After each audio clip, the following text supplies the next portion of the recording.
Hi అండి. ఇక్కడ వచ్చేసి చికెన్, పాలకూర, మెంతం, సోయకూర, టమాటా, పచ్చిమిర్చి వేసి అయితే చేస్తున్నానండి. ఇది చాలా టేస్టీగా ఉంటుంది ఈ కర్రీ.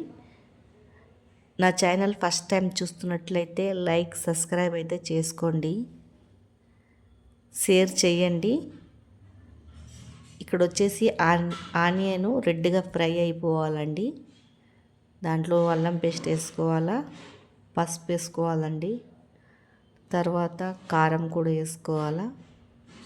ఇది పచ్చి వాసన పోయే వరకు ఫ్రై చేసుకోవాలండి. బాగా ఫ్రై అయిపోయాక మన చికెన్కి అయితే మంచిగా కడిగి పెట్టుకున్నాక చికెన్ వేసుకోవాలండి. చికెన్ వేసుకున్నాక బాగా ఫ్రై చేసుకోవాలండి. చికెన్ని మంచిగా కడిగి పెట్టుకున్నాక ఫ్రై చేసుకోవాలా. తర్వాత దాంట్లో మనకు రుచికి సరిపోయేంత సాల్ట్ కూడా వేసుకోవాలండి. దాంతో ఫ్రై అయితే మంచిగా అయిపోతుంది. ఉప్పు పడుతుందండి, ఉప్పు కారం గిట్లా అంతా.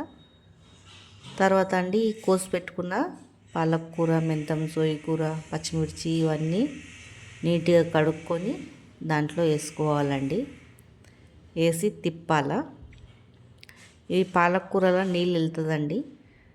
నీళ్ళు ఏం పొయ్యొద్దు చికెన్లో, దాంట్లోనే మొత్తం ఇంకుతుంది నీళ్ళన్నీ.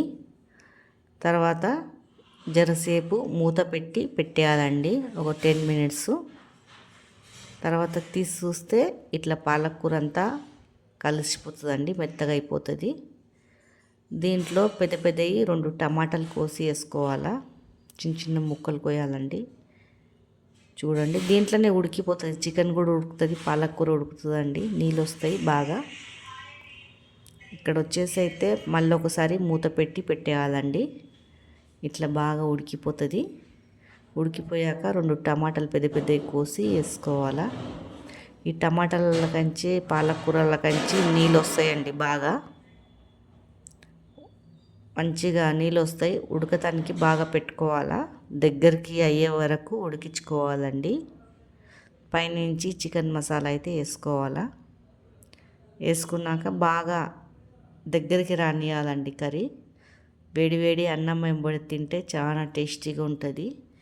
మీరు ఒకసారి ట్రై చేసి అయితే చూడండి, చాలా బాగుంటుందండి ఈ కర్రీ. చాలా మంచిగా తింటారు, పిల్లలైనా పెద్దోళ్ళైనా చాలా మంచిగా అనిపిస్తుంది. టేస్టీగా కూడా ఉంటుంది, హెల్తీగా కూడా ఉంటుందండి ఈ కర్రీ. మనం పాలకు, మెంతం, సోయి ఇవన్నీ వేస్తాం కదా, టమాటాలు, పచ్చిమిర్చి. తర్వాత ఏమో గట్టిగా దగ్గరకు వచ్చేసాక కొత్తిమీర వేసుకోవాలండి.